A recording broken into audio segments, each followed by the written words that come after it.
Morning dear student. आज हम चर्चा करेंगे इस वीडियो में क्लास 10 फिजिक्स का सेकंड टॉपिक प्रतिबिंब क्या होता है, इमेज क्या होता है। प्रीवियस वीडियो में हमने पढ़ा कि प्रकाश क्या होता है, प्रकाश का परावर्तन कैसे होता है, परावर्तन के नियम क्या है, उससे संबंधित कुछ परिभाषाएं पढ़ी हमने। तो आज हम चर्चा करते हैं कि प्रतिबिंब क्या होता है। बहुत ही इंटरेस्टेड है। जैसे जब भी हम किसी दीप्तमान वस्तु के सामने खड़े होते हैं तो हमारी एक इमेज बन जाती है, जिसे हम देहात की भाषा में परछाई भी बोलते हैं। तो उस बनने वाली आकृति को ही हम क्या बोलते हैं, प्रतिबिंब बोलते हैं या बिंब बोलते हैं। अंधेरे में किसी वस्तु का प्रतिबिंब क्यों नहीं बनता? क्योंकि कल हमने पढ़ा कि जब तक किसी वस्तु पे प्रकाश की किरणें नहीं पड़ेंगी तो वस्तु का प्रतिबिंब नहीं बन सकता है। तो आखिर में प्रतिबिंब होता क्या है, इसकी डिफिनेशन क्या है? तो प्रतिबिंब की जो डिफिनेशन है वो इस प्रकार है कि जब प्रकाश की किरणें किसी एक बिंदु से टकरा कर या एक बिंदु पर पड़ती है तो वहां से टकरा कर क्या होती है, उस बिंदु से टकरा कर किसी दूसरे बिंदु पर मिलती है। इस पॉइंट को ध्यान दीजिए। जब प्रकाश की किरणें किसी एक बिंदु से टकराकर किसी दूसरे बिंदु पर मिलती हैं या मिलती हुई प्रतीत होती है। दो पॉइंट है इसमें।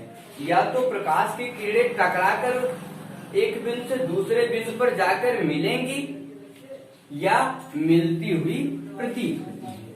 तो उस दूसरे बिंदु जहां पे प्रकाश की किरणें जाके मिल रही हैं, उस दूसरे बिंदु को ही पहले बिंदु का क्या कहते हैं, प्रतिबिंब कहते हैं। जब प्रकाश की किरणें एक बिंदु से, जैसे हम यहाँ पे खड़े हैं, प्रकाश आया, ये मेरा पहला पॉइंट है। प्रकाश की किरणें यहाँ से टकरा के वहां जाके मिले, मेरा प्रतिबिंब वहां पे बना। तो वह जो दूसरा बिंदु है वही कहलाएगा प्रतिबिंब किसका, इस पहले बिंदु का। तो जब प्रकाश की किरणें किसी एक बिंदु से टकराकर दूसरे बिंदु पर जाकर मिलती हैं या मिलती हुई प्रतीत होती है, आभास होता है, तो उस दूसरे बिंदु को ही पहले बिंदु का प्रतिबिंब होता है। प्रतिबिंब कितने प्रकार का होता है? दो प्रकार का प्रतिबिंब होता है।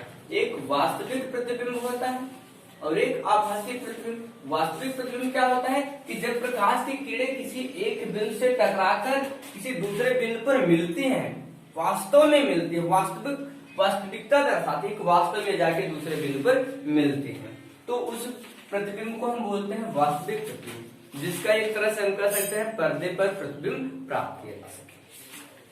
आभासी प्रतिबिंब क्या होता है? वह प्रतिबिंब जिसमें प्रकाश की किरणें एक बिंदु से टकरा के दूसरे बिंदु पर केवल मिलती हुई प्रतीत हो, इमेजिन किया जाए, वास्तविकता नहीं, आभास किया जाए कि ऐसा हो रहा है, तो उस प्रतिबिंब को हम क्या कहते हैं, आभासी प्रतिबिंब कहते हैं। तो प्रतिबिंब क्या है?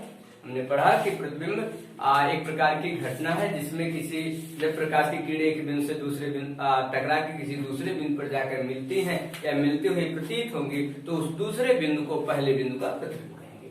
दो प्रकार का होता है वास्तविक प्रतिबिंब। अगर प्रकाश की किरणें टकरा के वास्तव में उस दूसरे बिंदु पर मिल रही है तो वास्तविक प्रतिबिंब होगा, या केवल मिलते हुए प्रतीत हो रही है तो आभासी प्रतिबिंब होगा। इसके बाद नेक्स्ट टॉपिक आता है आपका गोलीय दर्पण। गोलीय दर्पण क्या होता है? गोलीय दर्पण, गोलीय दर्पण क्या होता है? गोलीय दर्पण कांच के खोखले गोले का काटा गया एक भाग होता है। गोलीय दर्पण कांच के खोखले गोले का काटा गया एक भाग होता है, जिसमें उसका एक भाग कलई किया गया होता है या लाल ऑक्साइड का पेंट किया गया होता है, दूसरा भाग परावर्तक होता है। गोलीय दर्पण क्या होता है? गोलीय दर्पण किसी कांच के खोखले गोले का काटा गया एक भाग होता है, जिसके एक भाग में या एक साइड लाल ऑक्साइड का पेंट किया गया होता है या कलई किया गया होता है, तथा दूसरा तल कैसा होता है, परावर्तक होता है। गोलीय दर्पण कितने प्रकार का होता है? ये गोलीय दर्पण आपका दो प्रकार का होता है। पहला होगा आपका अवतल दर्पण, अवतल दर्पण, और दूसरा होगा उत्तल दर्पण। उत्तल दर्पण। इसको हम बोलते हैं कनकेव, इसको बोलते हैं कन्वेक्स। कनकेव मतलब अवतल दर्पण क्या होता है, जिसमें परावर्तन जो होता है वो उसके दबे मतलब दर्पण के दबे हुए तल से होता है। ये मान लीजिए एक गोली दर्पण है, खोखले गोले का काटा गया एक छोटा सा भाग, इसलिए हमने इसको इमेजिन डॉक्टर से दर्शा दिया कि मतलब कहने का ये है कि ये जो छोटा सा पार्ट दिख रहा है इतना, ये खोखले गोले से काटा गया है। इसी को हम क्या कर रहे हैं कि गोली दर्पण। अगर इस गोली दर्पण में जो प्रकाश की किरणें हैं उसका परावर्तन इसके दबे हुए तल से, कनकेव मतलब गुफा होता है, मतलब जब प्रकाश की किरणें उसके दबे हुए तल पे प्रवेश करती है, केव गुफा, दबे हुए तल पे प्रवेश करती है, वहां से परावर्तन होता है। तथा इसका जो उभरा हुआ तल होता है बाहरी तल, वो कैसा होता है, परावर्तक होता है, कलई किया गया होता है, लाल टाइप का पेंट।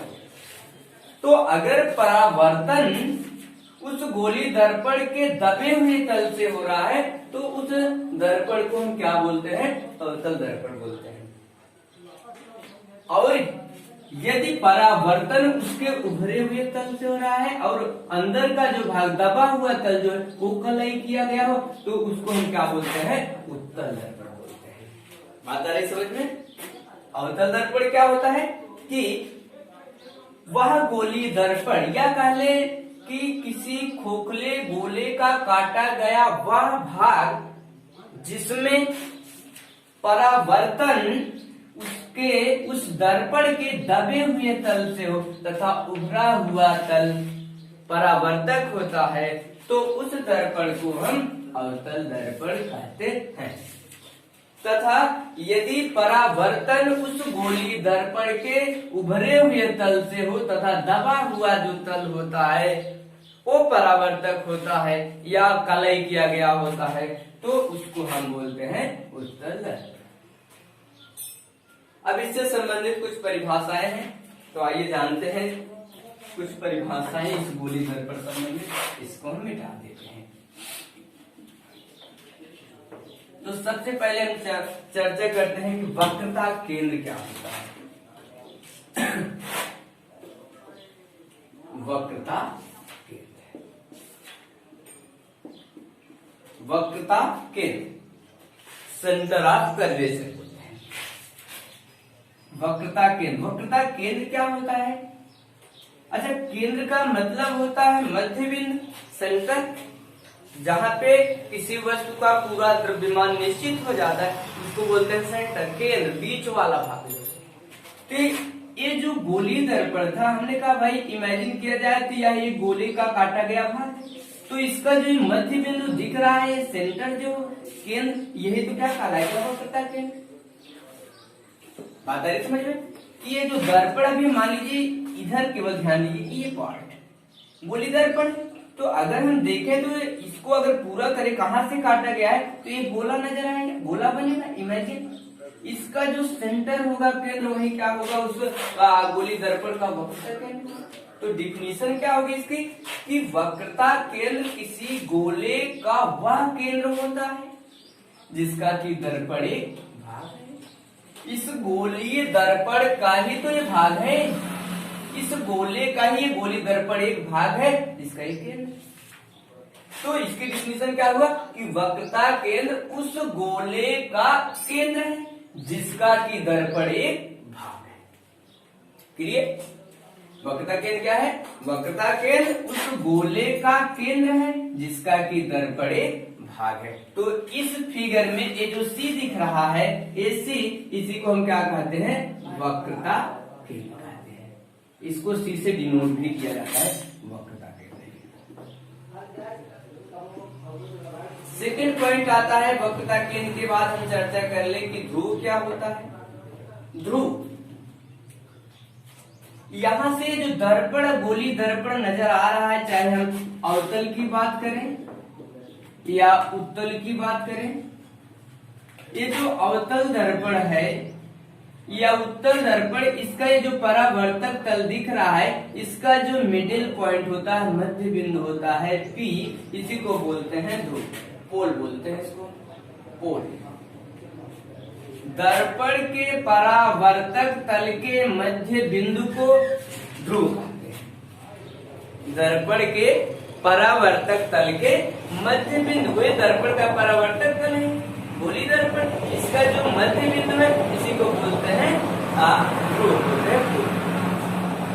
दर्पण के परावर्तक तल के मध्य बिंदु को दर्पण का ध्रुव कहते हैं। बात आई समझ में। थर्ड हमें वक्रता त्रिज्या। वक्रता त्रिज्या क्या होती है? इस दर्पण के ध्रुव से, ये तो ध्रुव हो गया, ये क्या हो गया? वक्रता केंद्र क्या है? ध्रुव। ये क्या हो गया? ध्रुव। ये वक्रता केंद्र, दर्पण के ध्रुव और वक्रता केंद्र के बीच की ये जो दूरी है इसी को हम क्या बोलते हैं? वक्रता त्रिज्या। दर्पण के ध्रुव तथा वक्रता केंद्र के बीच की दूरी को वक्रता त्रिज्या कहते हैं। अर्थात इस फिगर में सीपी जो है वही क्या है? वक्रता त्रिज्या है। बात आ रही समझ में? दर्पण के ध्रुव और वक्रता केंद्र के बीच की जो डिस्टेंस है ये, यही वक्रता त्रिज्या कहलाती है। इसमें देख लीजिए। इसके बाद हम चर्चा करते हैं दर्पण का द्वारक क्या होता है। चौथा, दर्पण का द्वारक। दर्पण का द्वारक क्या होता है? ये जो परावर्तक तल है, दर्पण का जो परावर्तक तल है, कलाई किया गया भाग है, इसका जो व्यास होता है, दर्पण के परावर्तक तल के व्यास को क्या कहते हैं? दर्पण का द्वारक कहते हैं। मान लीजिए M1 है, इसको हमने माना M2, ये M1 है, इसको हमने माना M2, तो M1 M2 ही क्या है इसमें? दर्पण का द्वारक। दर्पण के परावर्तक तल के व्यास को दर्पण का द्वारक कहते हैं। इसके बाद अगला होगा पांचवा पॉइंट, मुख्य अक्ष क्या होता है? मेन एक्सिस इसको बोलते हैं। मुख्य अक्ष दर्पण के ध्रुव और वक्रता केंद्र को मिलाने वाली सीधी रेखा को मुख्य अक्ष कहते हैं। दर्पण के ध्रुव और वक्रता केंद्र को मिलाने वाली रेखा को मुख्य अक्ष कहते हैं, मेन एक्सिस कहते हैं।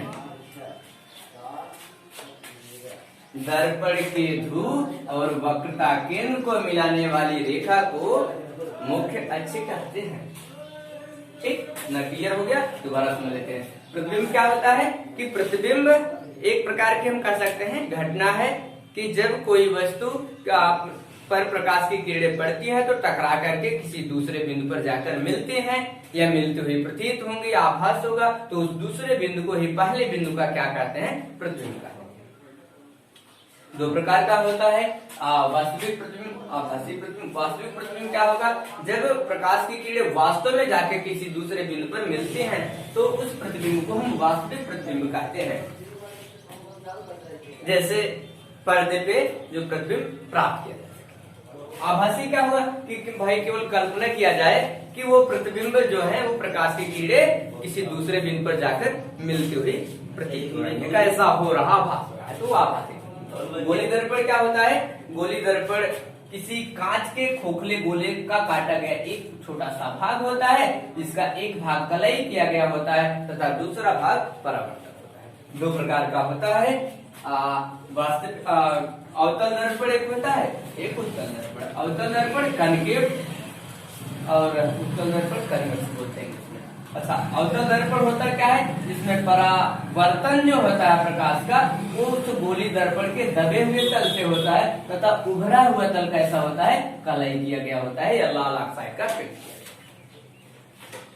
और उत्तल दर्पण क्या होता है? कि जिसमें परावर्तन उसके उभरे हुए तल से होता है, जो उठा हुआ तल होगा उससे हो, तथा दबा हुआ तल कैसा हो?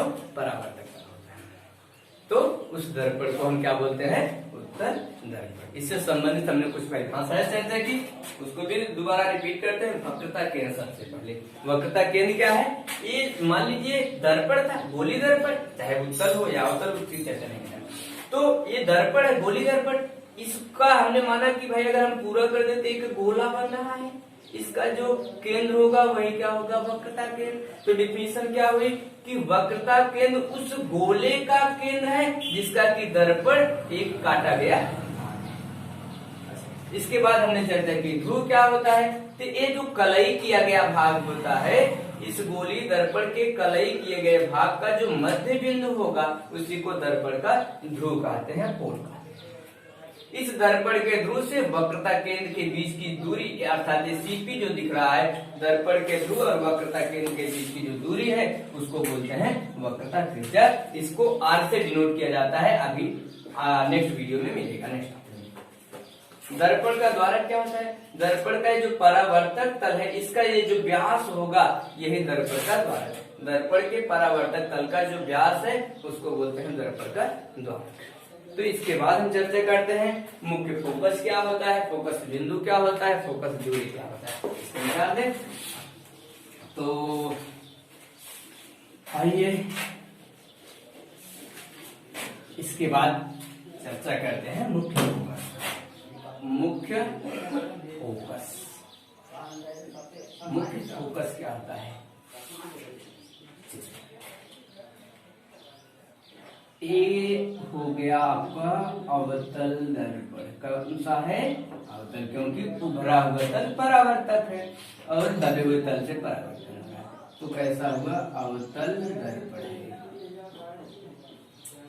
यहाँ से मान लीजिए ये क्या है, सेंटर हो गया, वक्रता केंद्र हो गया ध्रुव, यम1 यम2 दर्पण का द्वारक हो गया, ये मुख्य अक्ष हो गया, दर्पण के ध्रुव और वक्रता केंद्र को मिलाने वाली रेखा। अब प्रयोगों द्वारा देखा गया कि भैया इस मुख्य अक्ष के समांतर चाहे जितनी प्रकाश की किरणें डाली जा रही थी, चाहे जितनी इस मुख्य अक्ष के समांतर चाहे जितनी प्रकाश की किरणें इस गोलीय दर्पण पे अर्थात अवतल दर्पण पे डाली जा रही थी, सब टकरा करके किसी एक ही बिंदु से जा रही थी। मतलब परावर्तन के पश्चात सब एक ही बिंदु से होकर जाते हैं।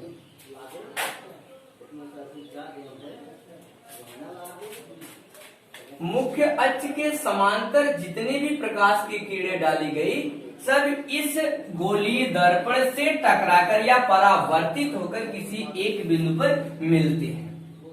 तो इस बिंदु को ही हम क्या बोलते हैं, मुख्य फोकस। क्या बोलते हैं, मुख्य फोकस। यह मुख्य अक्ष के समांतर चलने वाली प्रकाश की किरणें इस दर्पण से परावर्तित होकर एक बिंदु पर मिलती हैं। सभी जितनी भी समांतर ऐसे डालते रहे सब टकरा करके केवल एक ही बिंदु से होके जाएंगे और उस बिंदु को क्या कहेंगे, मुख्य फोकस। यह से डिनोट किया गया। अब इस दर्पण के ध्रुव और इस मुख्य फोकस तक की ये जो दूरी दिख रही है इसी को बोलते हैं फोकस दूरी। क्या बोलते हैं, फोकस दूरी। इसको हम स्मॉल लेटर या मुख्य फोकस क्या है, दर्पण मुख्य अक्ष के समांतर चलने वाली प्रकाश की किरणें परावर्तन के पश्चात जिस बिंदु पर मिलती है उस बिंदु को मुख्य फोकस कहते हैं। तथा इस दर्पण के ध्रुव से इस मुख्य फोकस तक की जो दूरी है उसको हम फोकस दूरी बोलते हैं। फोकस दूरी, फोकस दूरी स्मॉल लेटर एफ से डिनोट। बात आ रही उत्तल दर्पण में भी यही प्रोसेस होगा। उत्तल दर्पण का नियम क्या है कि इसमें केवल आभास किया जाएगा।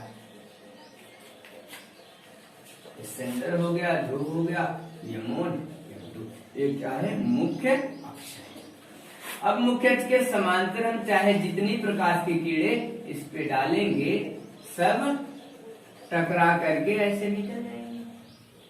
ऐसे टकरा करके, लेकिन एक किसी एक बिंदु से ही होकर जाती हुई प्रतीत होंगी। और उत्तल दर्पण में क्या आभासी प्रतिबिंब है, इसलिए प्रतीत होंगी, डॉटेड लाइन बताया गया कि ऐसे प्रतीत होंगी। क्या कहलाएगा आपका मुख्य। ठीक, तो आज के वीडियो में बस इतना ही, मिलते हैं नेक्स्ट वीडियो में। तो आज का वीडियो अगर आपको अच्छा लगा हो तो हमारे चैनल को सब्सक्राइब करिए, बेल आइकन को दबाना मत भूलिएगा, शेयर करिएगा।